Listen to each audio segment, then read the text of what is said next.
তোর গালে ভাতের দিন ডিজে বাজাতে হয়, তোর জন্মদিন বার্থডে ডিজে বাজাতে হয়, নতুন বছর 31st নাইট ডিজে বাজাতে হয়, লাইলাতুল ফেব্রুয়ারি 14 ফেব্রুয়ারি ভ্যালেন্টাইন্স ডে ডিজে বাজাতে হয়। তোর মরার দিন ইমাম এসে দোয়া করো, তুই পাইছিস কি? উকেনেও ডিজে। কথা ঠিক আছে তো বাজান? এগের হবে ছাগলের মতো। মানে স্যার বলছে যে এক বেড়ার মধ্যে 5টা ছাগল ছিল, 3টা বেরোয় গেছে, তাহলে আর কটা থাকে? বলছে যে একটাও থাকে না। ওই একটাও থাকে না মানে 5টা ছাগলের মধ্যে 3টে বেরোয় গেলে একটাও থাকে না মানে? বলছে ছাগল আপনি চেনেন? 3টে বেরোয় গেলে আর 2টো বাগানে থাকে, ও 5 ও 2টো কখন চলে গেছে আপনি যেই দেখেন গে, সে 2টো 5 চলে গেছে। তো তোর যদি 3টেই ডিজে বাজে, তোর ইমামের জানাজার দিন তোর ইমামতি কোনে পাইছিস?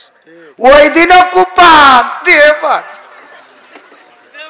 আল্লাহ দিয়ে, তারপর দরকার হলে মনিটর একটা কবরেও থুয়ে আসবো। মনে থাকবে এগুলো? এগুলো করেন, সমাজ যদি ভালো না হয় আমার বললেন। আমার গ্রামে আমার বিয়ের দাওয়াত দিলি, যদি ডিজে বাজে সে বিয়েতে তো আমি যাই না, বরং ডিজে বন্ধ করা ছাড়া, বন্ধ করার যত রকম রাস্তায় অ্যাপ্লাই করা লাগে তত রকম রাস্তায় অ্যাপ্লাই করি, এবং বন্ধ হয়েছে আলহামদুলিল্লাহ। বন্ধ হয়, বন্ধ করবেন, করতে হবে। আমি মনে করি ছাদের উপরে আমি ঘুমিতে উঠেছি, ওয়াজ করেছি, ফজর পড়ে ঘুমাইছি 11টার সময়, ওরে বাবা ঘুম ঘুম খাট কেঁপে উঠেছে। আমি কাছে মনে হয় ভূমিকম্প আসছে। উইটে পর বললাম কি হয়েছে? বলছে অমুখের মেয়ের বিয়ে হয়েছে, তাই যেই দেখি দোতলা ছাদের পরে স্পিকার লাগাই বাজাচ্ছে। তো আমি আস্তে করি গামছাটা ঘাড়ে দিয়ে গেলাম, ভাবি আমার সাথে বলছে ও ভাই আমি দুঃখে জ্বালাই বাঁচছি রে ভাই। কে? আমার মেয়ে বিয়ে দিলাম রে ভাই, পরের বাড়ি চলে গেল ভাই, ও আল্লাহ আমি কি করে থাকবো?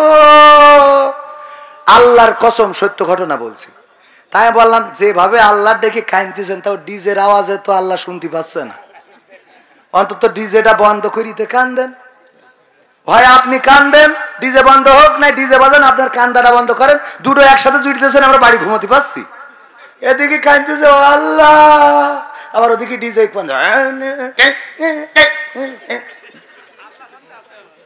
শয়তান কনগের, কনে বলবো দুঃখের কথা।